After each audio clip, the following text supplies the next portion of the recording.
The universe around us is filled with things seen and unseen. Sometimes in our perception, we have to change our perspective and look at things differently. And sometimes that has to be from a paranormal point of view. There are things known and there are things unknown. And in between are the doors of perception. And the doorways of perception are open. Hello, ladies and gentlemen. I'm your humble host, Dennis Carroll, and this is episode 14 of Paranormal Point of View. I hope you all have had a fantastic week going into the weekend. We're looking forward. Have we got a great show for you tonight? Okay, definitely. Let me hit the comments here. See who always got in the house. All right, we've got my good friend Shiro here. Woo Rider, Woo Rider's DG. I'll just call you Woo Rider, okay? It says hello from the past. Where are you at, by the way, Woo Rider? Are you in my past, or are you going to be in my future? Okay. Uh, Hello, Kyle Smith. Good to have you here, my friend. And John, welcome aboard, sir. Just finished a field guide to the paranormal. There's a lot of information packed in one little book. I try to do that.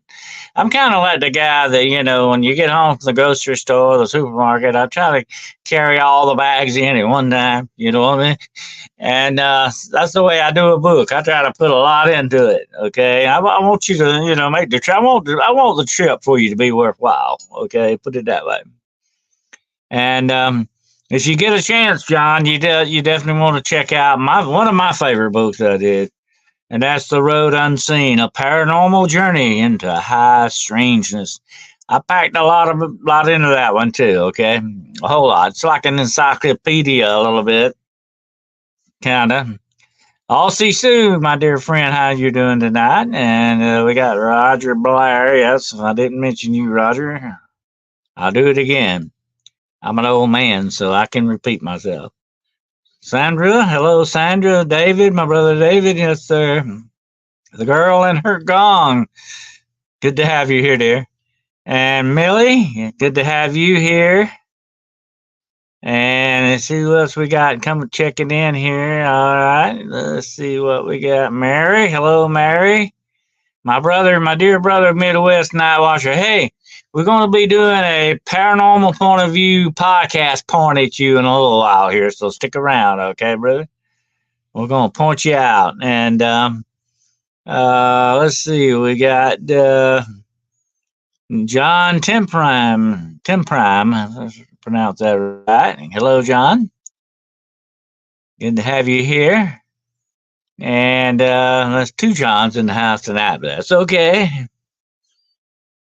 No problem at all. Yeah, come on in and join. I've got some interesting stuff for you tonight here at the end of the grotto. It's kind of a dark, cool night out there, spring night, but it still kind of has a winter bite to it a little bit.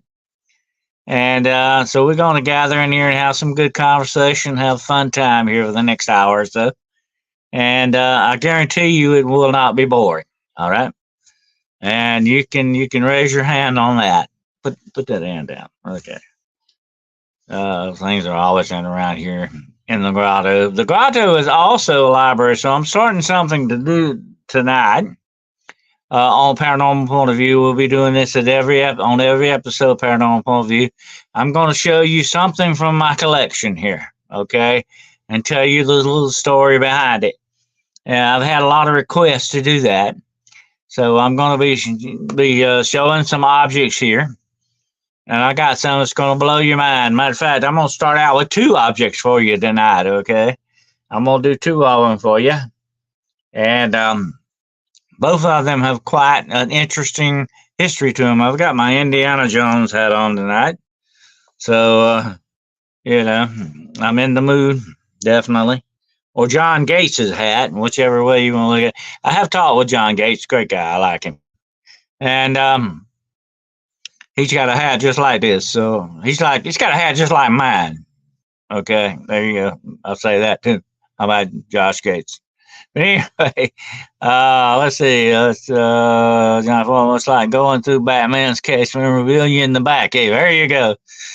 Good comparison. Definitely. I hear he's got quite a hoard of stuff. Actually, well, she has. She's had a lot of cases. Definitely. Yeah. Thank you, Mary. And yeah, we're gonna do that. I've got a book review for you. I'm finally gonna be reviewing Gary Wayne's book. Okay, I've got it here. I've got a ton of movie reviews for you. Oh, just wait till you hear what I got for you on that. So we got a lot to do tonight, definitely. Hello, Monica. Good to have you here, dear. And uh, yeah, I'm just checking the answers to what we got there. Okay.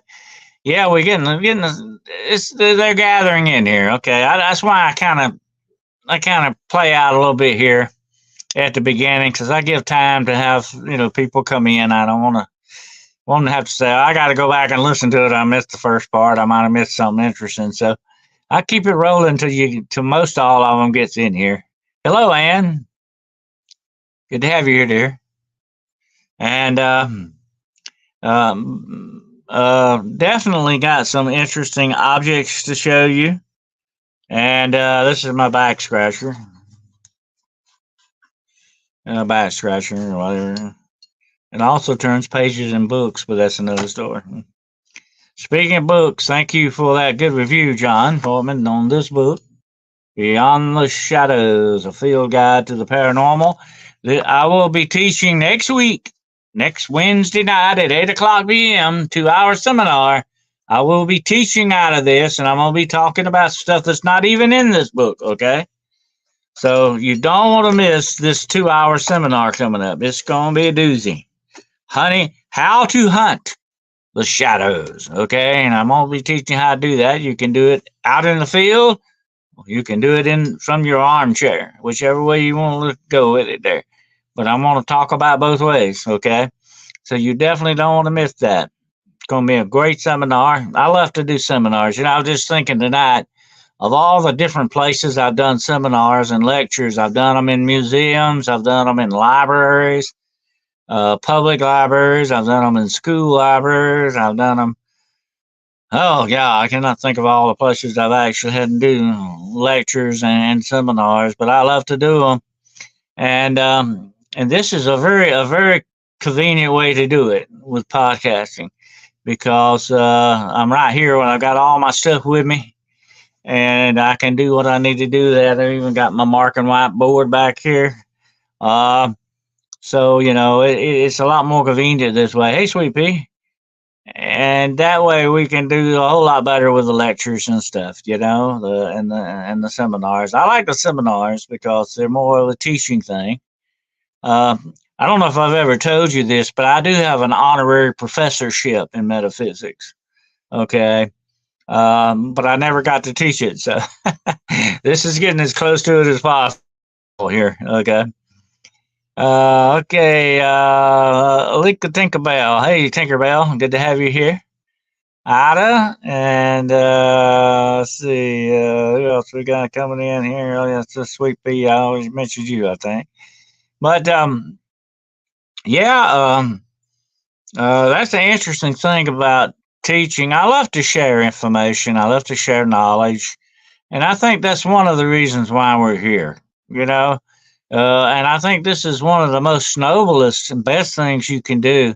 I've always admired teachers and professors and all that for what they do because, of course, some of them nowadays do not need to be teaching. I'm not going to get into that political thing tonight because they're doing the wrong stuff. But I'm talking about the good teachers and all. I've always admired them. I had a few good teachers when I had some bad ones too, but I had a few good ones when I was younger. They mold you. Definitely, they have a good output on you usually, and that's good. That's a good thing. But we're never too old to learn. Okay, you can lead a horse to water, but you can't make him drink. But if that horse is thirsty, he's going to drink. So I like to keep people thirsty. You know what I'm saying? Okay. But anyway, oh, you're always welcome here in Lincoln Tinkerbell. Tinkerbell. I love that name, Tinkerbell. One of my favorite stories is Peter Pan, by the way. I like the way it's put together. I saw it's sort of a modern day fairy tale kind of thing, although it's modern for us. But the interesting themes of the Lost Boys, and by the way, that's where they got the vampire movie name from, Peter Pan, the Lost Boys. Um, the never wanting to grow up, staying in your childhood, all that stuff. Tinkerbell was the fairy, of course, and she was looking, trying to capture Peter Pan's shadow. I got away from him, and Wendy sewed it back on for him. Great stuff. It was a great story, and it has more. And like Alice in Wonderland or Through the Looking Glass, it has shaped our childhoods, whether we know it or not. But one of my favorite lines from Peter Pan is, and they echoed this in Star Trek. Okay, they did this in the Star Trek movie. Well, Peter Pan said, if you want to get to Never Never Land, you take the second star to your right and straight on the morning. That's a great direction, isn't it? So that's what we like to do on this show. We want to take that second star to the right and straight on the morning. Okay, we want to stretch ourselves out, definitely. John Fulton says the field guide even has illustrations showing the optimal pattern for canvassing areas of the reading. Yeah, I try to cover all the ground now. My partner, my colleague at the time, Brandon Hudgens, also helped me input on this. He did a lot of editing on it. But these are the techniques that I have done over the years and found that I don't want to do anything that's stupid. I always want to do the things the smart way. Okay, let's always do everything the smart way. Okay, we don't want to go the other way. We want to do it the smart way. It's less time consuming, and you have a much happier outcome in the end on that. Okay, that's the way anything goes, not just investigation, all that. But I'm gonna tell you something. 55 plus years ago, when I went into this, I went to the professionals to learn how to investigate. And who are they? Law enforcement. This was many, many years before I ever got into law enforcement. Okay. I went to law enforcement. I studied the books on how they investigate. I studied how the insurance investigators investigate. I studied all that to see what the actual properties were, how to actually investigate things. And to this day, when I walk into something in the area like that, it to me is like going into a crime scene. And I'll be talking about this next week, okay? And that's how you kind of approach a lot of the things. You have to do it that way with a scientific approach. You'll hear more about that next week if you tune in for the 2-hour seminar, okay? That's Wednesday night, 8 o'clock p.m. now, not 9 o'clock, 8 o'clock p.m., okay? Be here or be square, okay? I never thought about the Lost Boys, vampires, or Peter Pan shoes. Yeah, that's where they got that at. Yeah, definitely. The Lost Boys did not want to grow up either. They wanted to keep their youth. They wanted to live forever, just like the vampire Lost Boys. And I think that's where their inspiration was. And another favorite of mine, you get a lot of inspiration. Of course, we hear people talking now. It's a very mod thing to say now about rabbit holes, and I've mentioned rabbit holes all my life because I've even hunted actual rabbits. I love rabbits, by the way. Rabbits are neat. I call rabbits. I used to catch rabbits out in the field, wild rabbits. And I'm gonna tell you, folks, rabbits sitting along and then they're going rabbits. You never know. Those little suckers can squeal. They got quite a little set of lungs on them. Because I would catch them and they would squeal like crazy. They would squeal worse than a pig. I didn't hurt them. I'd catch them. I'd let them go, But it was fun to catch them and play with them a little bit, then turn them loose, Anyway, we shall subject them to the John Collective. Okay, there you go. Anyway, I love rabbits too. Have many rabbits as pets. Yeah, I had a pet rabbit one time years and years ago, but I like the wild rabbits the best. And that was One of my favorite movies from many years ago, if you've never seen it, I would suggest you all to watch it. And I'm not getting into the movie reviews here in a little bit. Is, of course, Harvey with Jimmy Stewart. Great movie. One of my all time favorite Jimmy Stewart movies. And Harvey was a 6 foot giant white rabbit. Actually, Harvey was a puka. That's an Irish fairy spirit. Then they can appear as rabbits or whatever. But this was a 6 foot white rabbit named Harvey. And you find out in the end, you think it's all in his mind and he's crazy, but he's really not. But Harvey is actually real. You need to watch the movie. If you've never seen it, I highly, highly recommend that you check it out. High above John's. There you go. Knock them out. There we go. But anyway, one of my favorite Jimmy Stewart movies. Check it out sometime. I love Harvey. Harvey's great, and the way it ends gets a feel good movie. You know, they don't make movies like that anymore, unfortunately. And I'm gonna be talking about movies here in a little bit. But let's see what time it is now. It's okay. I'm a quarter ways in. I can go ahead and start my little book talking about books. Okay, I'm gonna start my little book review. And this is the book I'm going to be talking about tonight. The Genesis Conspiracy by Gary Wayne. Okay. This thing is like War and Peace here. Okay. It is a big one, but it is very informative. I highly recommend reading it, although I do have a couple of contentions with him that I might not agree with. His outtake on what demons really, really are is really still a theological jury's out on it kind of thing, you know. I'm going to talk about that. I will address that in another show at another time. But he is spot on most everything else on this, okay? Although I do find a couple of rough areas, but I'll leave that up to you to be judgmental about things like that. But this great book, I suggest you check it out.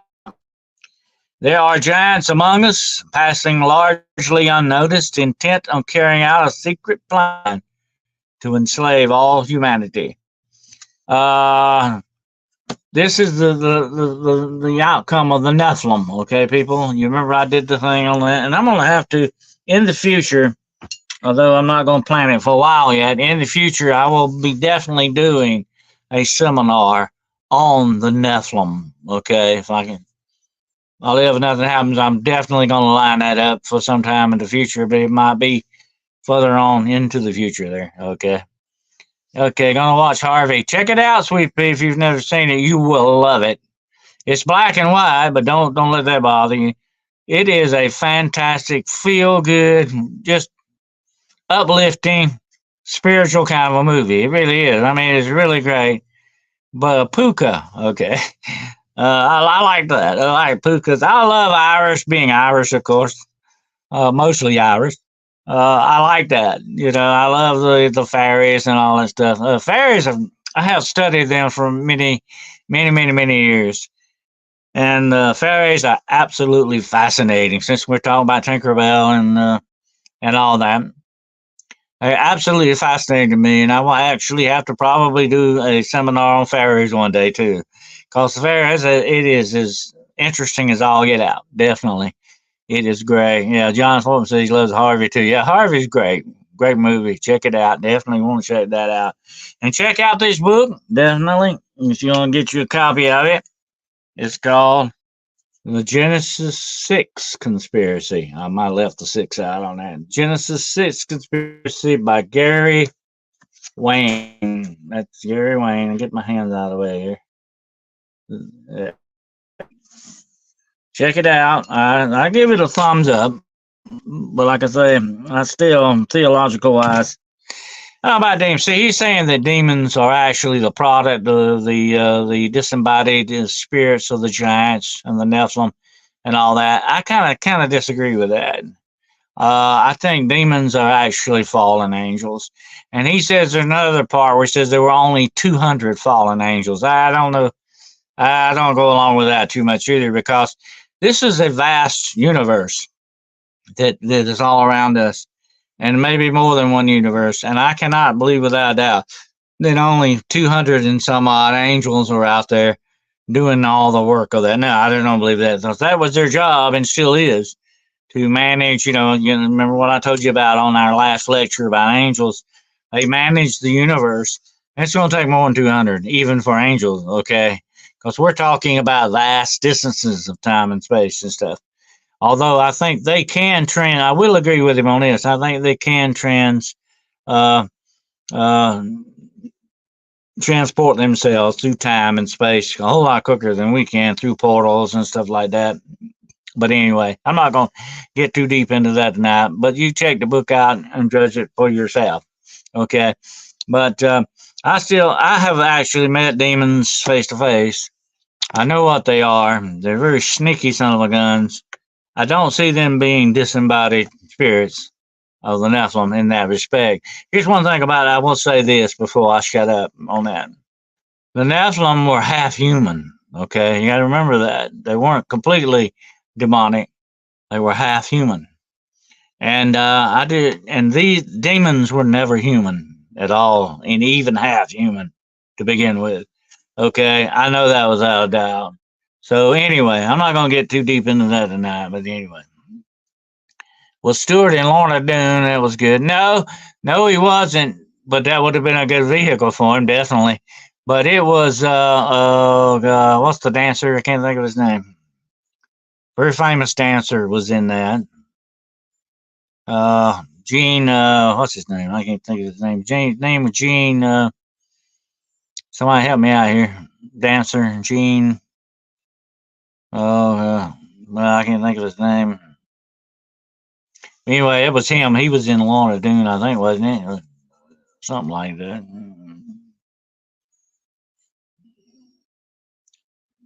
Lorna Doone is cookies. Lorna Doone. No, it wasn't Lorna Doone. What was the name of that? It was a musical about a Scottish village that is back in time and it shows up every 100 years. What was the name of that? Yeah, Gene Kelly. Couldn't think of his name. What was the name of that movie that Gene Kelly was in? The Irish Village and all that. That was a great musical, by the way. Stewart westerns were good. It was Jimmy Stewart did not do any bad movies. Hard. Brigadoon, I could thank you, Ann. Brigadoon is great. If you've never seen Brigadoon, it is a great kind of feel good movie too. Kind of a love story kind of thing. But the way it ends good. Great movie if you've never seen it. Check it out. Makes you feel good to have Scottish blood too, by the way, which I do also. But anyway, um, uh, Brigadoon, I couldn't think of it. I got Lorna Doone thinking about Lorna Doone. It's Brigadoon. Okay. The way my mind works sometimes. But anyway, moving right along now, it's time for us to get into movie reviews here, okay? Since we got the movies up here.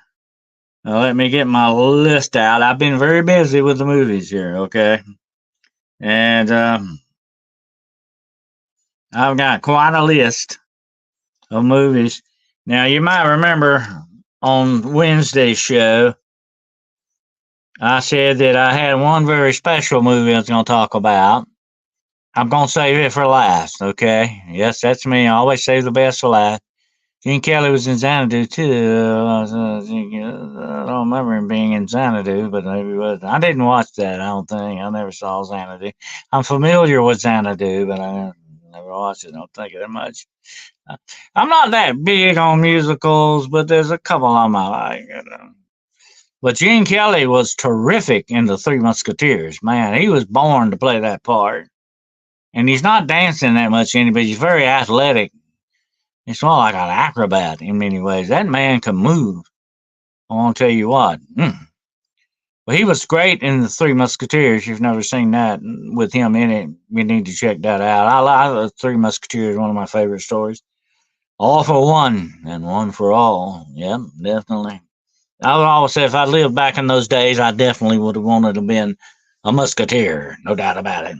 The King's Musketeers, by the way, not the arch, not the other ones. Anyway, Moving along, we got, let's see, 10 movies to review tonight here. Okay, you ready for that? I'm going to knock one out of the way right quick. I watched this the other night. It is a classic. Okay. It is a classic, and if you've never seen it, you need to check it out. And now, by the way, I warn you, it is black and white. Do not be like some of these people. I don't like anything black and white. Boy, you cutting out a lot of terrific stuff. Okay, don't let that worry you about it being color black and white. The story is what counts. Uh, oh, that's it. That's the movie I'm at. I think the other one's a cookie. Well, it's probably a good cookie. I think I've eaten those Lorna Doone cookies before, something like that. But anyway, uh, considering how many women did swordsmanship, I would have too. There you go. Yeah. Well, a lot of women were into that, definitely. Matter of fact, I put that on my Facebook about this one lady that she took on and beat 60 men on horseback in armor with broadswords. That lady could do it, Betty. I put that on my Facebook. If you ever get a chance, check out my Facebook. Try to put some interesting stuff on there. But anyway, this is a classic, okay? And if you've never seen it, and you probably have, most of you out there may have seen it, but if you haven't, you need to check it out. And that is The Return of Dracula. Now, this is like late 1950s or something like that. And it's got Francis Lerner in it. It's black and white, yeah, definitely. Movies had to rely on the story because they didn't have CGI special effects to carry the film. Absolutely, John. And that's what makes them works of art, okay? And you need to check out The Return of Dracula. Great movie, great old shock theater type movie. If you've never seen it, check it out. It's got Francis Lerner in it. He is Czechoslovakian or something. He does a fantastic Dracula. Real creepy, kind of a creepy old man type Dracula. But he actually did Dracula again for an episode of the Night Gallery. He's great as Dracula. He's really great. But in this movie, he's fantastic. Check it out because this is a classic. The Return of Dracula. Okay. And it's really good. Girl Friday's also a classic. Ida says, oh, yeah, I've seen that. That's a great movie. A lot of those old black and white movies, like I say, that is art come to life, But that's my first movie down. I just wanted to throw that one in there because it is such a great classic. The Return of Dracula. Now this is the old one. And like I say, I think it's it's black and white, yeah. But it's for free. I think you can watch it. If any of you out there, I would suggest that, if any of you have a Fire Stick, if you don't have a Fire Stick, get you one, okay? Because you're missing a lot of great free movies and TV out there. The heck with the cable, guys. Well, cable junk. Get you a Fire Stick if you don't have one. That's the way to go. And there are enough free movies and TV shows on that to watch for the rest of your life, okay? So check it out. Was Night Gallery one hosted by, Night Gallery was hosted by the very famous Rod Serling. Talked to his wife one time, Carol Serling. Nice, very nice lady. I always wanted to meet Rod Serling and Matheson. I wanted to meet him, two of my favorite writers. And of course, I was friends with the cousin of Ray Bradbury. Okay. Ray Bradbury is fantastic. Those are all some of my favorite writers that influenced me a lot, not just Poe and Lovecraft. Okay. I've had a lot of interesting done-ins with a lot of writers over the years. But anyway, Night Gallery was the second kind of incarnation of the Twilight Zone. Okay. Okay, got the next one up now. Listen, the next movie I want to talk about is a Western. But it is a very strange Western. You know me, it's going to be strange, right? It's a very strange Western. One of the strangest Westerns I've seen in a long time. And it is also a Kurt Russell Western. Okay? For the ladies out there that like Kurt Russell. This is Bone Tomahawk. If you have never seen that, You want to check this movie out. I'm not going to tell you what it's about because it ruin it for you. It is a strange, strange Western, unlike any Western you probably have ever seen. This Western probably needs to go in the horror category. Okay.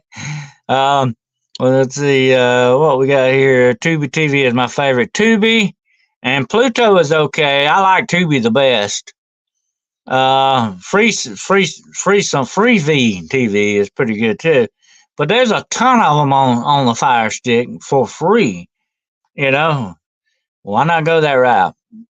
Jumping out here, Ross early, I immediately think Twilight Zone. Even consider he had more in his body of work. Yeah, truly, the Night Gallery was very good on a lot of things because the Night Gallery went back and got a lot of classics.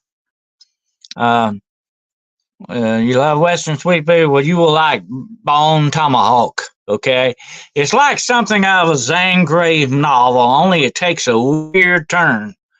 But I like it. It's good. Bone Tomahawk.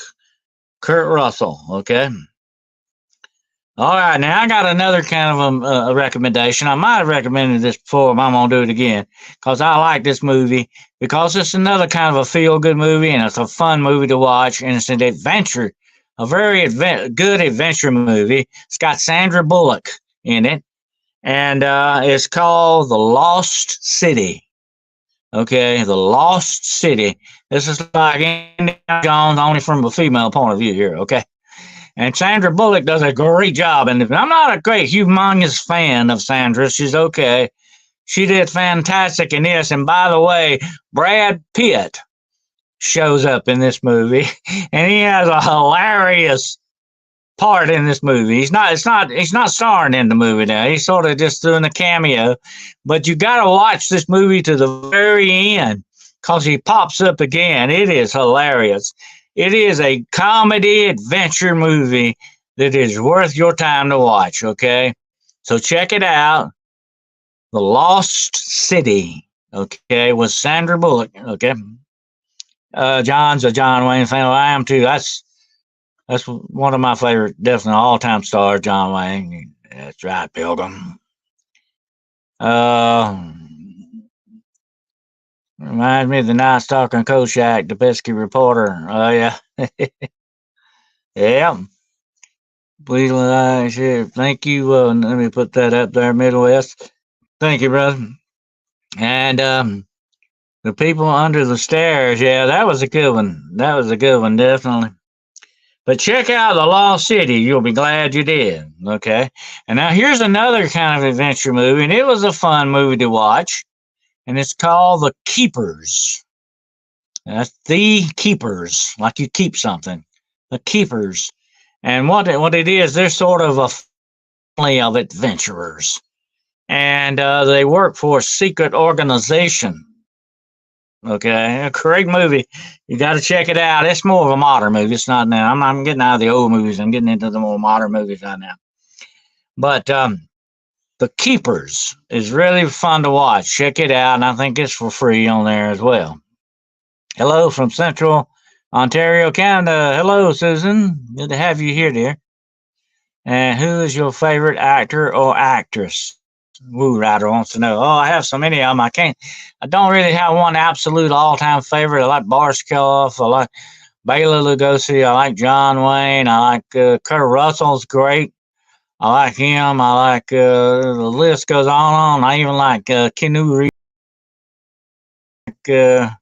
I like the more modern ones. That's Liam Neeson. I like him. He's great. Nicolas Cage, whom I met one time. I like him. I watched a lot of Nicolas Cage movies. He's got a lot of them out to watch, definitely. That's just some of my favorites. I think my all-time favorite one would have to be between John Wayne and Kurt Russell for me when it comes to Westerns especially. He did a fantastic job in Tombstone. If you've never seen Tombstone, oh, that's one of the best modern Westerns made. He did fantastic in that. And he actually almost had to direct the movie himself. Great actor. Kurt Russell. I've seen him around for a long time. He's really good. He's another one doesn't hardly ever make a bad movie. Got my autocorrect again for getting the mommy. Okay, don't worry about it. It has a mind of its own sometimes. It's usually not our mind. Kurt Russell is playing Snake Plissken. One more time, escape from Earth. Well, I'd like to see that definitely.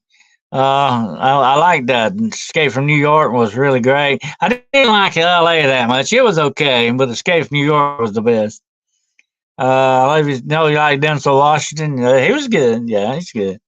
Man on Fire. Yeah, Man on Fire. That was his best in my book. His best movie. James Gardner. There's another great one there.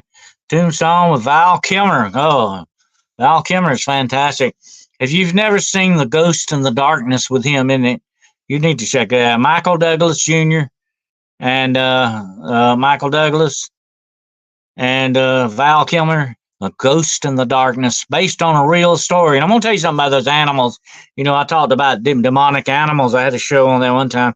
I mentioned those. Those two lions were almost like they were demonically possessed. They were brilliantly smart. Great story, The Ghost in the Darkness. This is based on a true story about man-eating lions, a pair of them. And Val Kilmer never does anything bad either. He's a great actor. I'll be your Huckleberry. Yeah.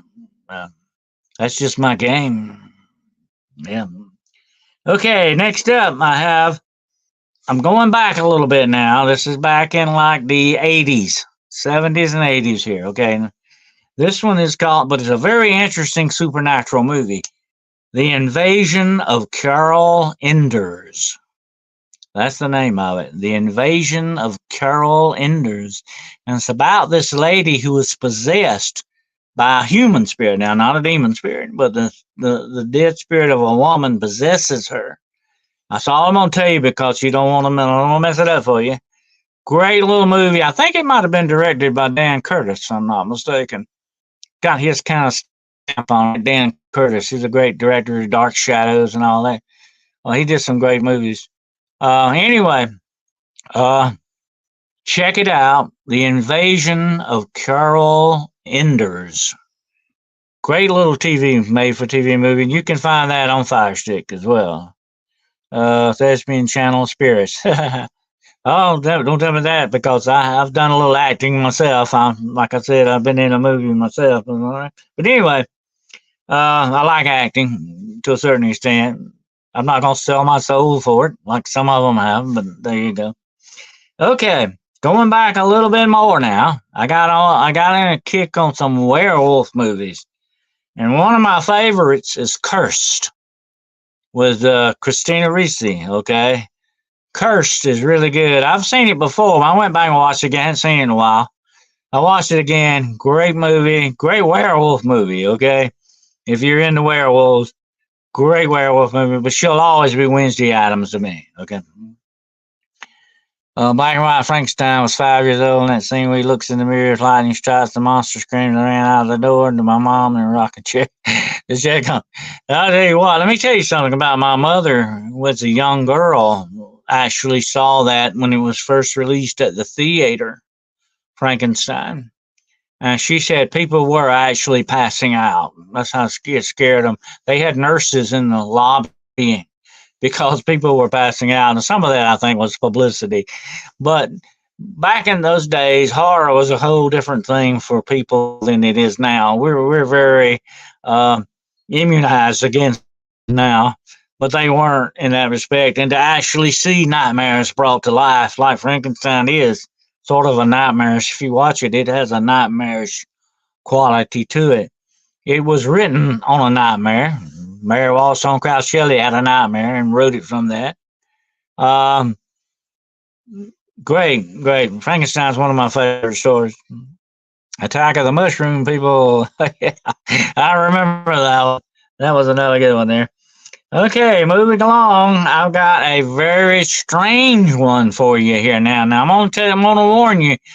If you're squeamish, you might want to pass by on this one. Okay, but The Autopsy of Jane Doe was one of the strangest horror movies I've seen in quite a while. Let me say this about the autopsy of Jane Doe. I've actually witnessed autopsies. Okay, I've actually been with. I wasn't doing the autopsy, but I've watched them. Okay, I watched several autopsies, and believe me, it's not for the weak of the stomach. Okay, um, I had to go eat lunch after that, but that's another story. Anyway, um, the autopsy of Jane Doe is very, very real to how it's done. I can tell you that. But it's a very weird, scary, kind of gory story. But if you're into that, you might want to check it out. It's really good. And I was attracted to it because there's a great actors in it. I can't think of his name, but he played King Agamemnon in Troy. He had the beard, big husky guy. He plays the guy doing the autopsy on Jane Doe. Okay, and I'm gonna talk about Jane Doe. When they bring that back, she is not a corpse like any other corpse you have ever seen. Okay, that's all I'm gonna tell you. You need to check it out though if you want to. I'm not gonna say I don't know. I kind of wondered about recommending this because it does have a very dark. It's not a feel good movie. Okay, it definitely ain't. But it is the autopsy of Jane Doe. Very strange. Okay, very strange. Kenneth Bride of Frankenstein is a guttural singer. Helen Bonham Carter discussing on spirit level and everything. Yeah, I've seen that. Yeah. Why she didn't finish it. Orson Welles reading War of the Worlds caused panic too. Oh yeah, very famous incident on that. Christine was in Packer, very funny. John Waters. She's been in a lot of stuff. Now I saw her also in where she did oh god, what's the name of that? Afterlife. And it had to be very interesting for her because she spends most of the movie naked. But Afterlife with Liam Neeson. Now, Liam Neeson, like I said, is a great actor, great Irish actor. That guy, he's top of the line. That man can do it. He's going to actually do a Naked Gun movie. He's going to do comedy next. Okay, he's going to do the Naked Gun movie. But Liam Neeson is really the creepiest thing you've ever seen is this mortician, okay, in Afterlife. But Christina Ricci is on the slab and she's naked most of the time. And so I kind of feel sorry for her because I know she looks kind of like she's kind of chilly in that. Anyway, she doesn't have anything on. You got to take the clothes off on to dress them up and all this stuff. But what I liked about Afterlife, it has a Twilight Zone twist to it. And that's all I'm going to tell you about that. If you haven't seen it, you might want to check it out. And that's Christina Ricci's other movie, too. But I think I talked about that on another show before. But anyway, I'm going back a little bit further to another Liam Neeson movie, The Haunting. If you've never seen this, you need to check it out. Great haunted house movie. Okay. Liam Neeson, The Haunting. That's all I'm going to tell you about it because I don't want to mess it up for you. Great movie. Great movie. Okay. All right. Moving along. Got you a Nicolas Cage movie here, okay? And this was got Nicole Kidman and Nicolas Cage as man and wife. They're housed in a home invasion that goes terribly bad called Trespass. They have a young daughter and all this. This is I'm kind of wondering about recommending this one because this is a very, very intense movie, okay? And it might give you nightmares. Okay, but it's very intense, but it has an interesting end to it. And that's all I'm going to say about it. But it's called Trespass. Nicolas Cage and Nicole Kidman. Okay, they pulled it off. They did a good job with it. And now I have another Nicolas Cage movie for you. This is a very strange one. Like I say, he and Liam Neeson and he can do the different roles. I like that. They're very versatile actors. Okay. Well, Nicolas Cage plays a big game hunter that captures animals for zoos, okay? And this is called Primal. That's the name of this movie. But what's the interesting part is he's trying to transport all these wild animals on a ship back to the U.S., and something goes horribly wrong, and this psycho turns all these animals loose on his ship. That's all I'm going to tell you about it. great Nicolas Cage movie, Primal. Okay. Check it out. 5 Arrows is a surprising good B horror movie. Ron Perlman. Ron Perlman is another good. I like his voice too. He was great as Vincent in Beauty and the Beast many years ago. Remember that old TV show, Beauty and the Beast? He's a great Scotch out there. Watch anything he's in. Trapped in the underground mortuary, John. Yes, that's it. They're in a mortuary, and it's a family-owned mortuary, father and son, and they're doing the autopsy of Jane Doe. Okay, and they get trapped. Yeah, they get trapped. That's all I'm gonna tell you about it. If you haven't seen it, you might want to check it out. I love Nick Cage movies. I do too. I like him. He's good. He's a cool dude, and he's kind of one never hardly makes a bad movie either. Okay, the last movie around up here is the one I'm saving for last. This is the one, yeah, with Linda Hamilton. Yeah, that was it. Great series. I used to like to watch Beauty and the Beast, and it was a great love story too, kind of a thing. But it had a lot of action as well. And they were always like after the beast, it was neat. Okay, here's the last movie, and I highly recommend this movie. This is a UFO alien abduction movie, okay? But this is not like any you've ever seen before, and I'll tell you why. The actors in this movie look like regular, everyday people, okay? I mean, they're not movie star looking guys, okay? I've never seen any of these people before, so this is not on the star quality thing. But they do a fantastic job because they come off as being just common, everyday, next door people, okay? And that's what makes this movie very good. It's called Proximity. Don't forget that name, Proximity. And it's about alien abduction. Now, here's the weird thing. I have never seen a sci-fi movie go in this direction, I don't think. But they finally meet the aliens, and there's a government cover-up. There's androids. They're using lasers. The government's got, and this is very much, I think, very close to what's really going on in our world today. Okay, a lot of this, whoever wrote this movie did their research very well on a lot of this stuff. Believe me, you need to watch this movie because it'll blow your mind. And it tells you what some of this government stuff is going on behind in the background and how they do people and all this. Wow. But when they finally meet the aliens tell them that they are here looking for one person. And you're not going to believe who that person is. Okay? But I can tell you, it won't mess it up for you because that's not what the movie is about. This is just sort of an offhanded thing in the movie, okay? This is not the plot, okay? But I can tell you who that they're here for. The aliens show a picture in the minds of these people. This is the man we want to meet. And it's Jesus, okay? There you go. I won't tell you about it. You have never seen a sci-fi movie, and it has a great uplifting ending to it, okay? You got to watch this movie, Proximity. Check it out. You will be glad you did. Symmetrical faces don't work on cam angles more. Red pill preacher. Better late than never, my friend. Come on in the house. Anyway, Proximity. You do not want to miss that. And it's a real feel good movie, okay? But I'll tell you the scariest part of this, I would think, would be those androids. Wow, freaky stuff here, okay, folks? Trust me. Check this movie out, Proximity, okay?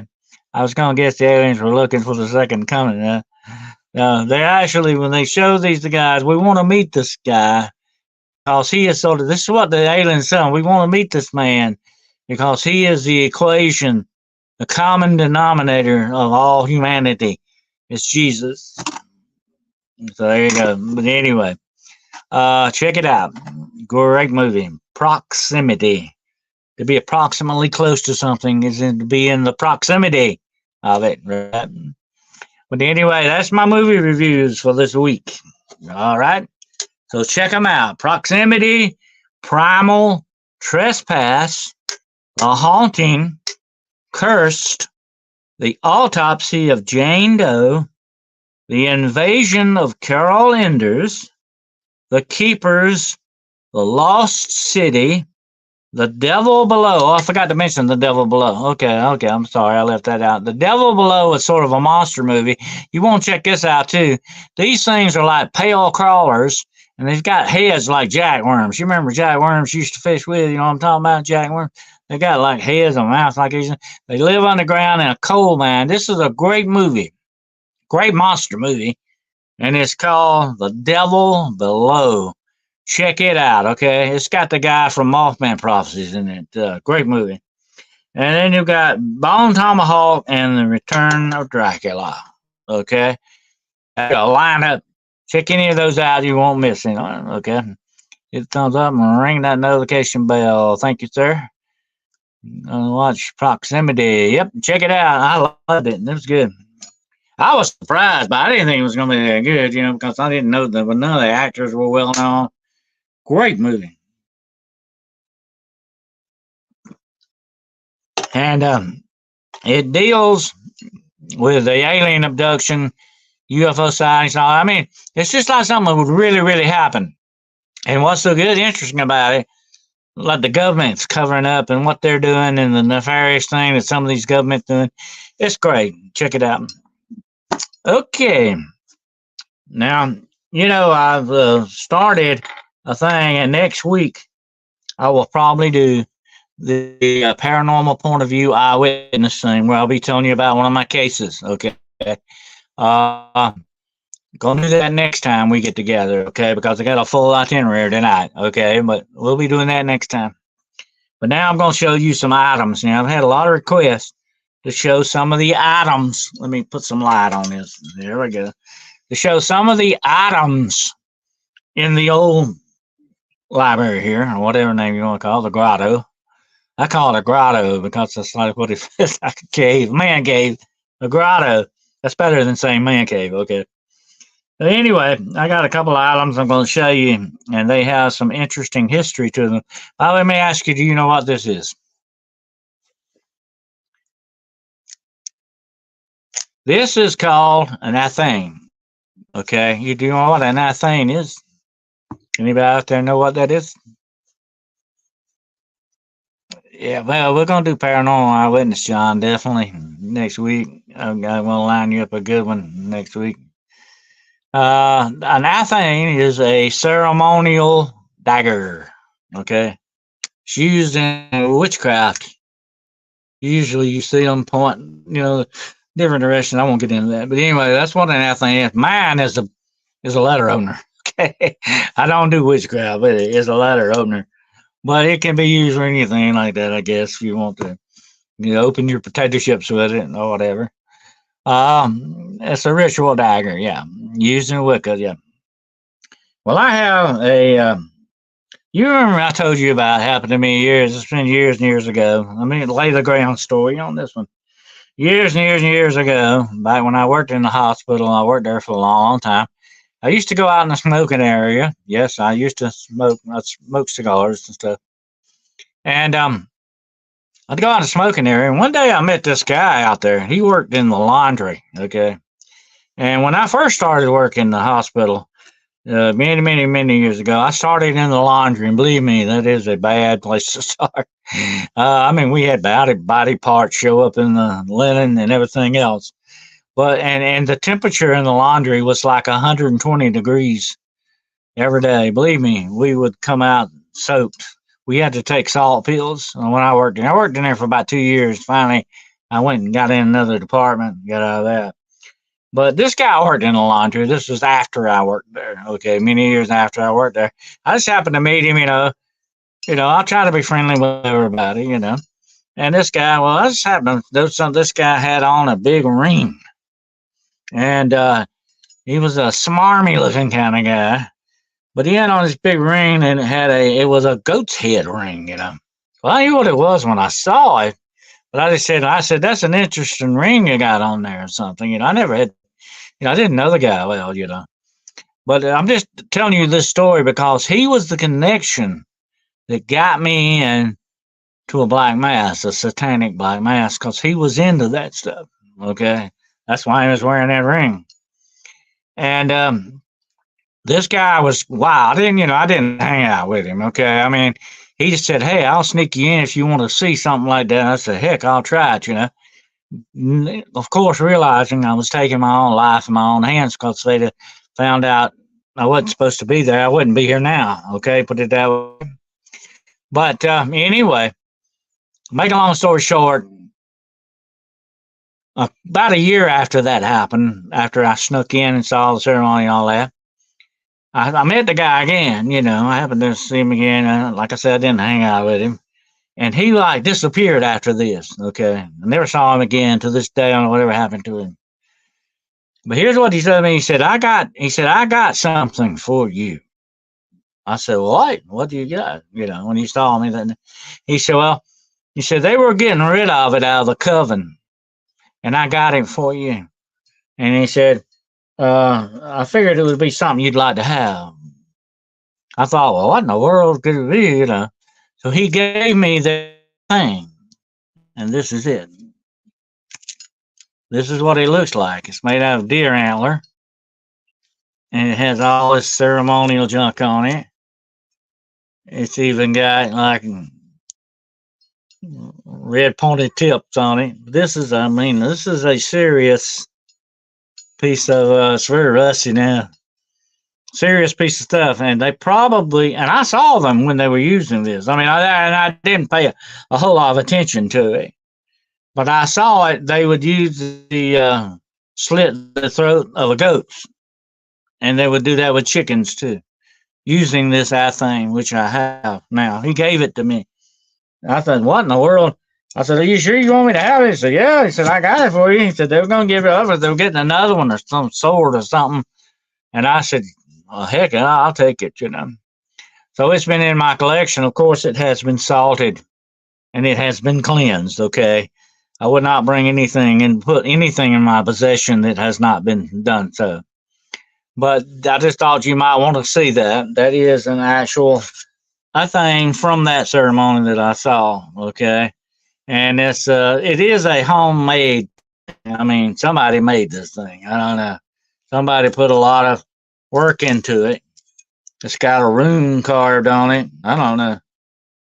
LCF thing on it. I don't know what this thing is. But it is a wicked looking knife, definitely. But I thought you might find that interesting to see. Yeah, it's a head chopper. One more antidote to this, Abbott.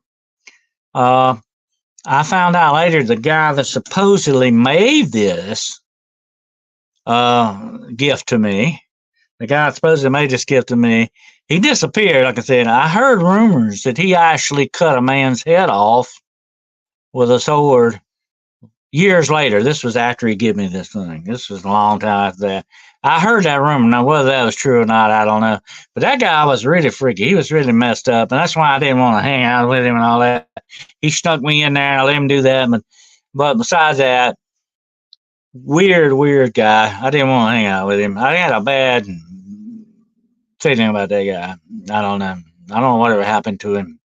I'm sure if whatever happened to him was not a good end, definitely. But that is our thing from actual coven there. Okay. Now I got one more item here. I think you'll find this interesting. I've got a tag on it so that people will know what it is. But you might remember me mentioning to this very bad, didn't you say they were getting a sword instead and then he beheads with a sword? I don't know if he used a sword. I heard that's a rumor now. That could not be true, John. I don't really know about that.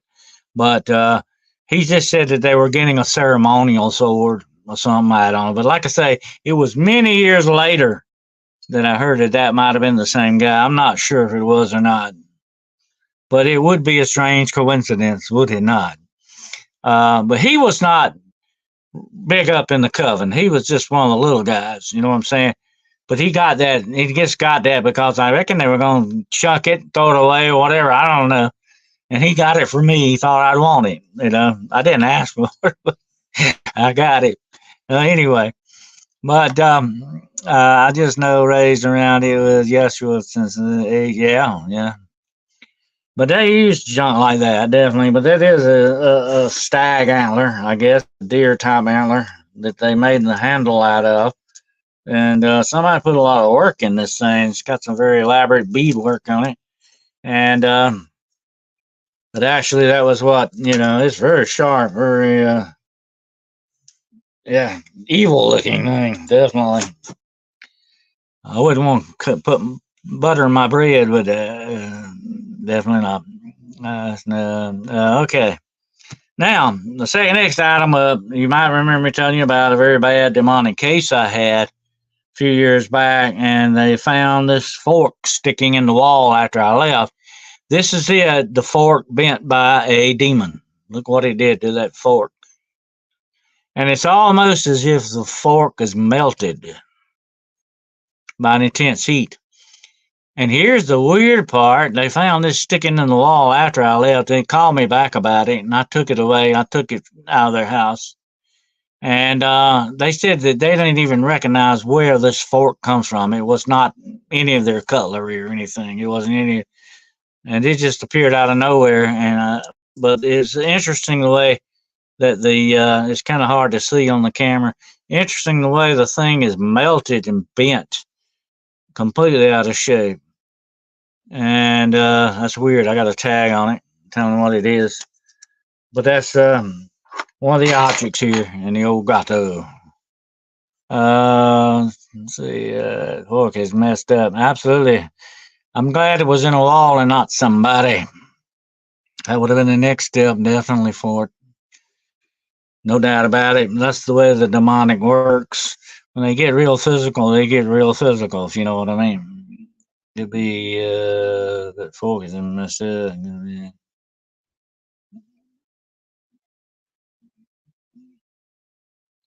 But it was it's almost like I said, I examined it under a microscope and under uh, another thing I've got.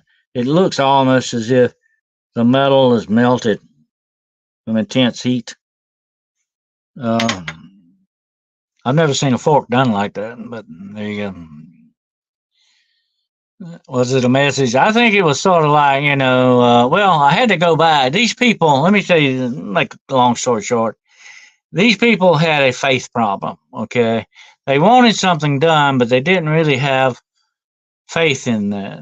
And so I had to come back a second time for these people. And they really, I've heard just really recently they may want a third trip back, but you can't keep going back and going back and going back. If people do not want to help themselves, and that's what faith is all about. I can have all the faith in the world, but if you don't have any faith, that's going to block me. Okay, that's just the way that works. So anyway, you should not have to go back. In other words, God works when He does what He does. He's going to do. If you don't have faith to back up and continue to fight against that thing, then you're just kind of banging your head up against the wall. That's it. It's not, it's not going to avail you anything. Some of these people cannot grasp that. Paranormal same to you ability use the same abilities. Oh yeah, actually, I've seen Uri Geller and some of those other ones spin spoons and stuff supposedly, and of course magicians can do it very well too. By the way, they want a third visit. How long ago was the first? About 3 years ago, I think. The first one. That's when I got the thing tried to push me down the stairs up there, and I did the cleansing that day, and I could tell it worked.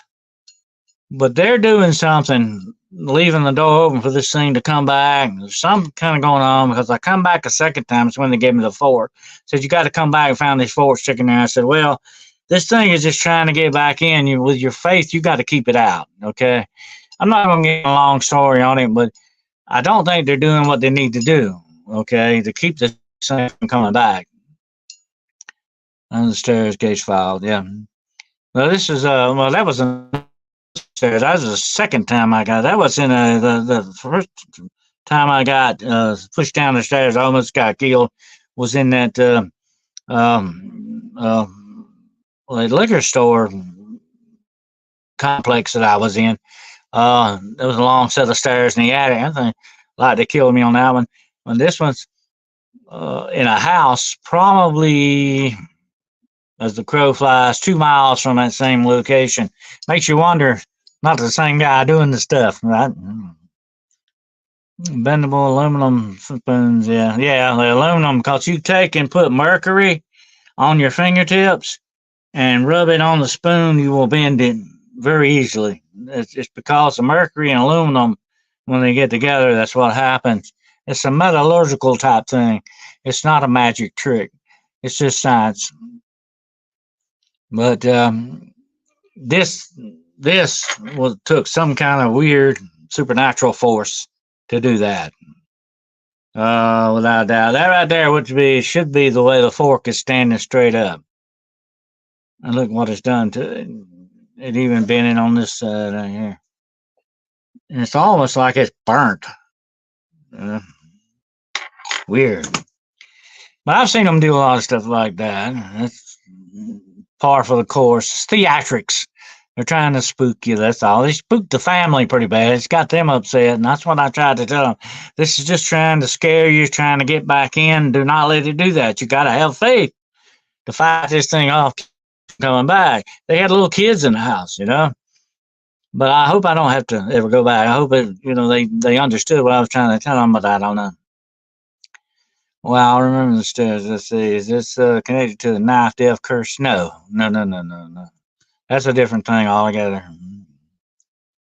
Minimal aluminum spoons. Yeah, bucks are most versatile knives. Yeah.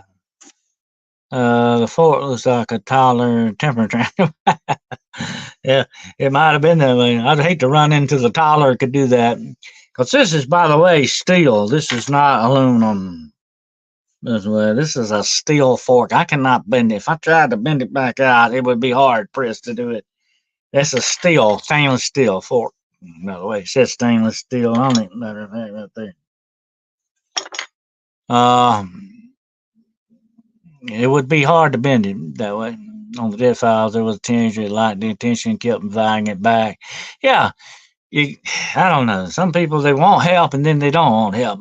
And you can't help anybody like that, really, But they got to understand this is a spiritual battle. You don't fight it with a stick. You don't fight it with a gun or knife. You fight it. Spiritual warfare must be spiritually fought with faith and prayer and fasting. That's how you fight these things. But people cannot, they don't want to take that route sometimes. That's what I'm going to say. I've said this before, and here's a sad situation. But some people had rather go 100 miles around the real solution, which is God. They don't want that.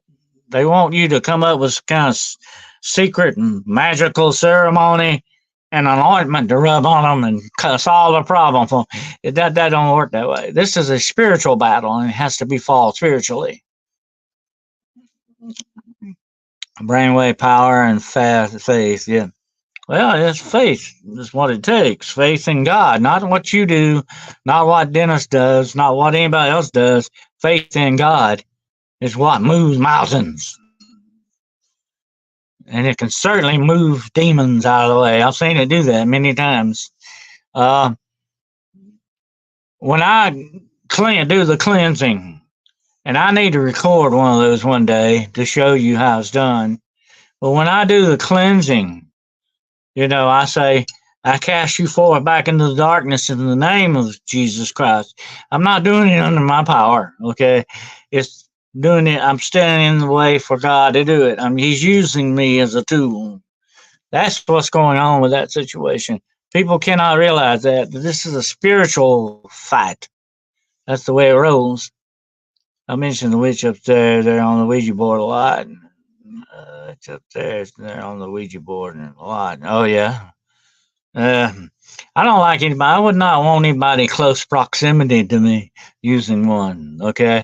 And like I told you the other day, they got the Holy Ghost spirit boards now. That's ridiculous. But let me tell you something, folks. You don't need a spirit board to talk to Jesus, okay? You don't need that. That's ridiculous bunch of junk. But they're doing that, and they're doing it because they can make money off of it. That's what it's all about. but they don't care how they can mess up people spiritually. They don't care if it affects little children or what. They don't care. Uh, I'm going to tell you something, okay? I've seen the bad things that demons can do to dogs and cats, much less people. That's bad enough. Horrible stuff.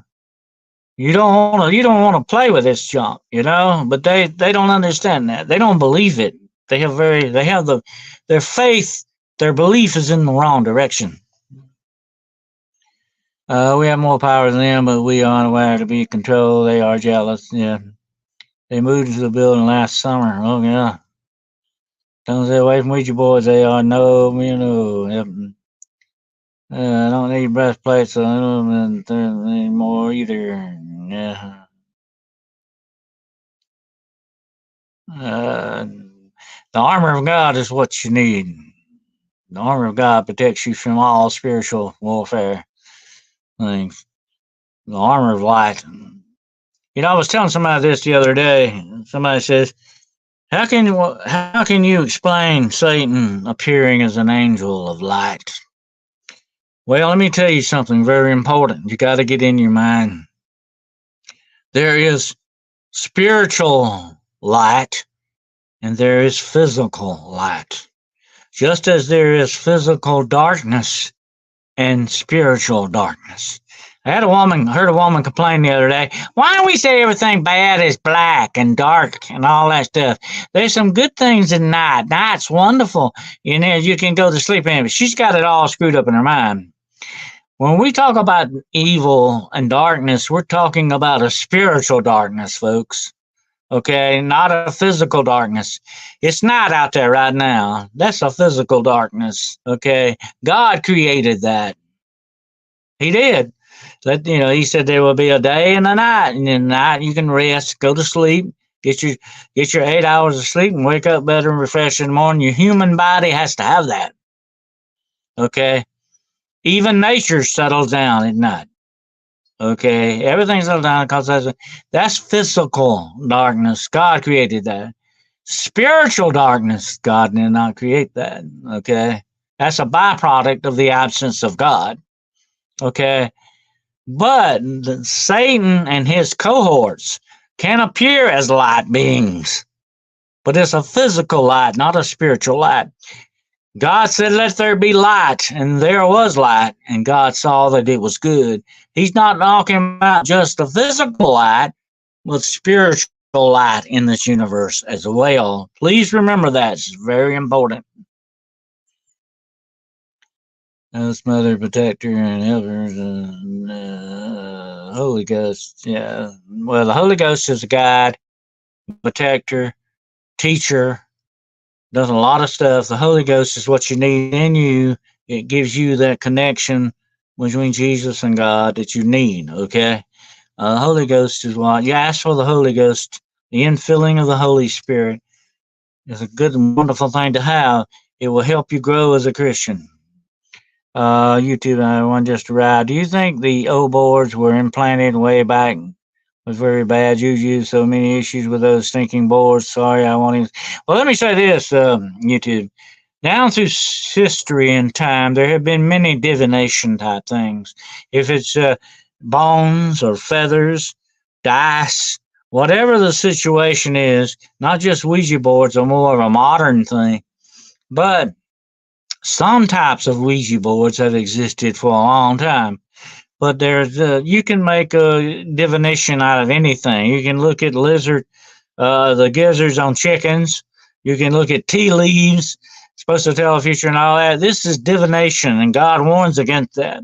Okay, because that is the way evil spirits love to use this junk and use this to get to us spiritually. That's why you have to be very careful with that kind of stuff, because it's just an opening to the spirit world. It's just their way of reeling you in if they can, and they certainly will. Can you explain apports? Apports of what? Items, people, or what? Please do no using the K slur for women. It has become with the V slur. Well, John, they're using a lot of words they oughtn't to use anymore. Filthy, no account words that need to be need not to be used. That's common commonplace. That shows you the darkening of the spiritual human aspect. When our language is going bad, the soul, the spirit inside, what's inside always shows up outside. Okay? If you want to know what somebody's really like, you listen to them, watch them, the fruits that they bear. I'm not any my it's not my or anything. You will stand before the judge ever be. Okay? Now, I'm not any my, but you can fruit, whether it's a good fruit or eat bad. By the way, the lives that they live and what they produce, the words that come out of their mouth, the actions that they produce, the intention and influence they have on people. You can tell whether it's good or bad. Stay away from those people. Okay, they'll drive dangerous in that aspect. Okay, very bad and spreadable. I saw people using it when I was a teen. I just had to say no. I'm not going to Ouija board. Tell you. Well, they come out every now and then with it, saying, "Oh, it's a game and all that stuff." Far from the game. You might get lucky and nothing ever happens to you. Why are you wanting to play with a load of revolver and make off and do some bad damage? Because reality is spoken into existence, John. Well, they're doing that. They don't really realize that they're bringing life. When the words that are speaking and coming out of my mouth right now have a life of their own, they have an existence. God spoke this universe into existence. You know what I said? God spoke this universe into existence. God said, my words will go out and not come back wanting. Okay? His words are power. Our words are a powerful thing. We got to understand that. When as a writer, when I write down something, I bring it to life. It becomes a living thing almost. You understand? And that's what happens when you speak. The words that you speak and the attitude that you have. I saw a film the other day. This woman sitting in her car and she got two little kids with her. And the woman says, "Did you bring it?" And the man said, "What?" And the little girl said, "Did you bring it?"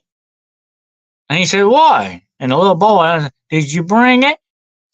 And he said, "What are y'all talking about?" And then the wife says, "Did you bring a good attitude with you?" And that's the way that works, okay? You're going to know what your attitude is, your interaction with people, by the very soul of that person. Whatever's inside of you shows up on the outside sooner or later. Sooner or later. And if foul, filthy, nasty words come out of you all the time, or your evil thoughts, what did God say about the Nephilim? Their thoughts were continuously evil. That's why he flooded the world. Okay? He looked down and he said, and he really said, I'm sorry I'm a man. I really am. Look at every thought coming out of his mind is pure evil. We're getting that. Jesus said that. In the last days, it will be as it was in the days of Noah. So shall it be in the coming of the Son of Man. And those days are here with us right now. That's why people have asked me. I had people, especially with the eclipse coming up and all that, ask me, "Do you think we're living in the last days?" I say, absolutely. Look at it. Can you not see it? Don't be spiritually blind. Open your spiritual eyes. Ask God to open your spiritual eyes, and he will do it. To see what's going on here, folks. The blind, especially the spiritually blind, will lead the blind into the ditch. That's where they're going, okay? We need to understand what's going on in this world. Sure, these are the last days without a doubt. Look at what's going on around you. How could you realize that? The guy who wrote the John Constantine comic character swears he glimpsed John Constantine in a bar once. That's a possibility. We do bring things to life sometimes, or we are influenced by things, maybe subconsciously sometimes, that we don't realize too. Words can imprint. Watch your head spinning and scary. Yeah. Funny. Unfortunately, we aren't taught to surround ourselves with light at a young age. No, we're not. No. And now they're taking the young people minds and getting them to embrace the spiritual darkness. Okay, a lot of people don't understand that. That when we talk about darkness, like I said earlier, we're talking about spiritual, not physical.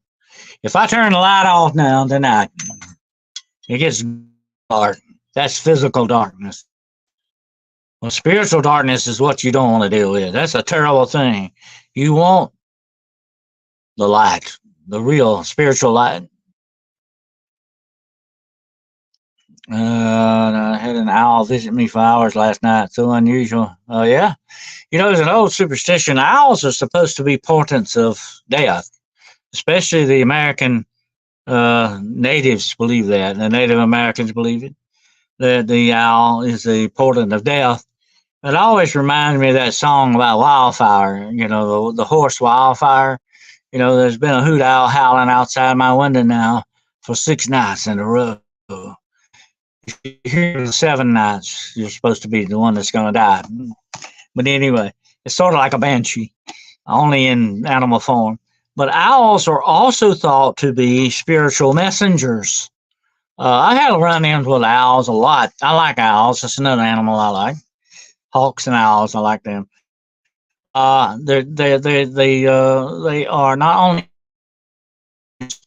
of like messengers, but they are also. That's why J.K. Rowling used them in Harry Potter as mail carriers. They're also wisdom, and that's what I like about the wise old owl. Yeah, they're taking away the morals and respect of the young. Absolutely. They're brainwashing them. They're going after the minds and the soul. Get the mind, then you will get the soul. Okay? That's their motto. Spreads like a virus. Yep.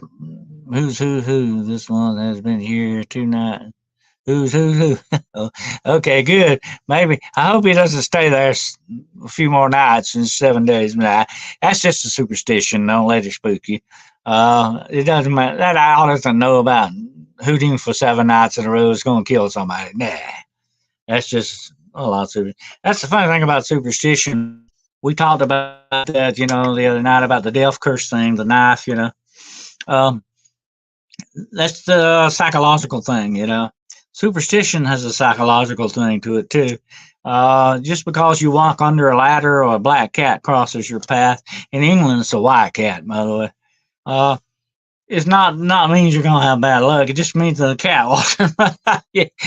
But that's superstition, and it can be detrimental to you in many ways. Owl is just is a spirit, maybe deceased relative of the owl of the day. Nah, not really. An owl's an owl. Okay, it's a bird. Owls are cool. Yeah, I like them. Does a hoot tail off to not owl? Does a hoot tail off to not owl? Well, owls can make some strange sounds. I've heard them make. Owls have a kind of a barking sound. It's not just that who, that you're commonly referred to a lot. They can make other kind of weird sounds. You ought to look it up online at the different owl recordings and listen to them. It's freaky stuff. I tell you the one bird that still gives me the willies when I hear it, and that's the whippoorwill. They're a night bird. The old name for the whippoorwill is a nighthawk. I've heard whippoorwills, and that can be an eerie sound at night. Strange. Whippoorwills, according to superstition, now it's not real, of course. It's supposed to take your soul when you die. If you've been an evil person, it'll take your soul to hell. I remember it was an H.P. Lovecraft story that this warlock died, and all of a sudden you hear these hundreds of whippoorwills. And what it was, they came to get his soul to take him to hell. Screech owls. The screech owl gets a bad name, John, from the fact that Lilith, the first supposed wife of Adam, the queen of witches and vampires, the mother of vampires, Lilith the Screech Owl. She was a Lamia, by the way. A Lamia is a vampire. Uh, she was a Screech Owl. The Bible talks about her being a Screech Owl in lonely and desert places. She also kills babies for fun. She's a nice girl. Yeah. Queen of Witches. Look up that sound now. Yeah, do it. It's very interesting. They have some peculiar sounds and noises. They can screech like a hawk almost when they're coming down on prey. But usually owls during the hunt are very quiet. They're very spooky in that way. They can come up on you out of nowhere. I've had one come on when I was in the woods one night. I had one come over my head and go to a limb in front of me.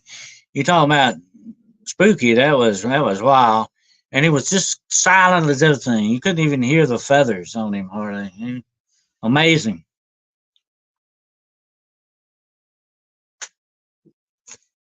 Wait, my whistle. Not monkey human sounds though. That's skunk ape. No, skunk ape. Yeah, I've heard them too. I tell you, you have to familiarize yourself. I'm going to be talking about it on the seminar next week. Now, don't forget, folks, next week, Wednesday night, 8 o'clock p.m. Eastern Standard Time, 2-hour seminar, How to Hunt the Shadows, coming out of this book. Okay.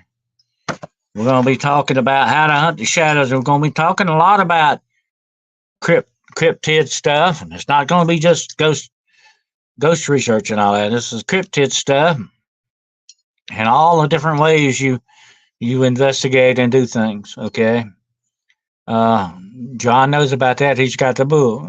So we're going to get deep into that and some things that's not even in this book we're going to be talking about, definitely. Go out in the woods, you got to know a lot of things. You can't just read one book on cryptozoology and go out there and call yourself a cryptozoologist. Okay, it don't work that way. It takes years in the field, boots on the ground, to do the things you got to do. Okay, so don't forget that. We're going to be teaching about that next week, Wednesday night, 8 o'clock p.m. 2-hour. The Song of the Whippoorwill. Yeah. It's a good guy. Pick one up. Thank you, sir. Could be pumped up male with spring. Yeah, the different male birds have different mating calls during different times of the year. I have also suggested some people, if you're going to get into cryptozoology, to learn to do bird watching. You need to get into biology. You need to learn all these things that associate with that. And here's the thing about it, and I'm going to be talking about this next week. Cryptozoology is not werewolves. Cryptozoology, okay, is not skinwalkers and Wendigo. Those are supernatural beings. Actually, a skinwalker, the Yinatalushi, the Yinatalushi is actually a witch. Okay? That's not a cryptid, that's a witch. A cryptid is an unknown animal or an animal thought to have been extinct that you find out is not extinct. That's what a cryptid is. It has nothing. It's not a werewolf. A werewolf is a supernatural being, is a witch turning into something else. A sorcerer, whatever name you want to give it. That's what it is. A Wendigo is a spirit, by the way. It's an evil spirit. Okay, it doesn't have antlers. It doesn't walk around with deer antlers on its head. That's not what it really looks like. If you hear the descriptions of the Native Americans, it looks like a doggone zombie. Okay, a very bad, been in the ground too long zombie. Okay, that's what these things are. We got to talk about that next week. Okay, I see those cryptids quite a bit. Okay, link to the book on my website. Yeah, there's a link to my book on my website, DennisWCarroll.com. Okay, I will repeat that again, DennisWCarroll.com. That's all you got to put in the search bar. Will take you to my website. I have the links to the books and a way to contact me if you want to contact me or whatever. Check out my website, okay? Now I want to point to, before we close tonight, I'm going to do a Paranormal Point of View Point to a Podcast. Are you still there, Gerald? There's my brother Gerald still out there. I'm on a point to your podcast, Piercing the Veil and Night Owl Lounge. Those are two of my favorites that they do. He and my good friend Jane Shiro have some great podcasts, and I'm pointing to them tonight. Check them out when you can and you get a chance. And that's Piercing the Veil and Night Owl Lounge, since we're talking about owls. Night Owl Lounge. You can check those out with my good friend Midwest Night Watchers. Check it out. All you got to do is put in Midwest Night Watchers, and you'll get that. Check out the podcast, okay? And this has been a long but a great night here.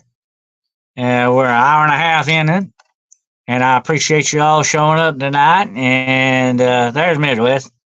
There we go. I'm putting it up on the screen. Gosh, okay. There we go. Check out his podcast.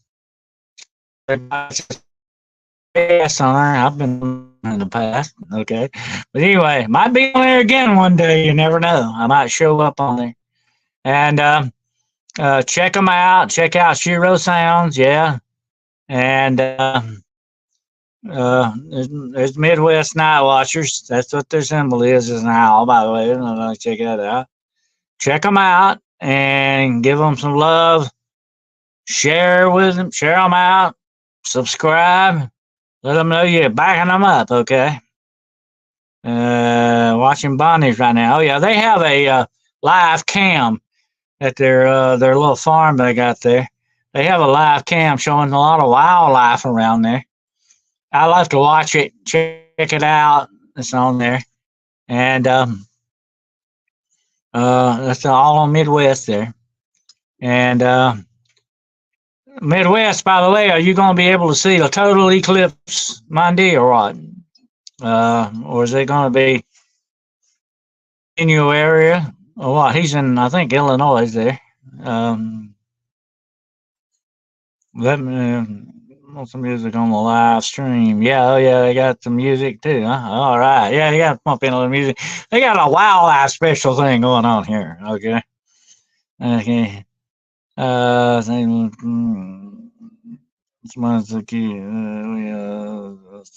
We're going to try and go live 90% of the time. He says, that's good. That's good. Well, all right. But I was just wondering if you're going to go live during the eclipse, which would be interesting to watch. You know, I don't know if you're going to do that or not. It is freaky when the sun goes dark and it starts getting dark and all that. It is a freaky look. It's very strange, weird, and eerie looking experience. Definitely. Yeah, we're going to try to go live. Okay. Yeah, there's a lot of rabbits. I like rabbits. They're neat. 90% eclipse for us. Oh, okay. Well, that's pretty close. If you can do a live thing on that Midwest, I think people like to watch that and watch it as it gets dark. It's going to be pretty dark, definitely. It's going to be almost about that way where I'm at, almost 90%. It's going to be a little bit of a crescent left, very little. So it's going to get, strange looking Monday, definitely. But be on your toes Monday for any kind of paranormal activity that goes down. Like I said earlier on the last show, sometimes you do have some, during times of unnatural darkness, you do have some unnatural things happen. Okay, so keep your wits about you and all that. And I appreciate you all showing up here tonight and spending about an hour or so with me here in the grotto. I really appreciate it. Check out those movies. Check out the book. Check out my friends at Midwest Night Watchers. Check out all that stuff. And the Lord willing, the creeks don't rise. Wednesday night, 8 o'clock p.m. I will see you again for a 2-hour seminar on how to hunt the shadows. We're looking forward to that. And so I will wish you all a fantastic weekend. and a better week next week.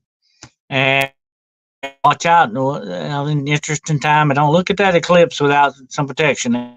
Okay? And take care of yourselves till we get back together again Wednesday. And until then, remember, the doors of perception are open. Okay? And until we meet again, keep the faith and Godspeed.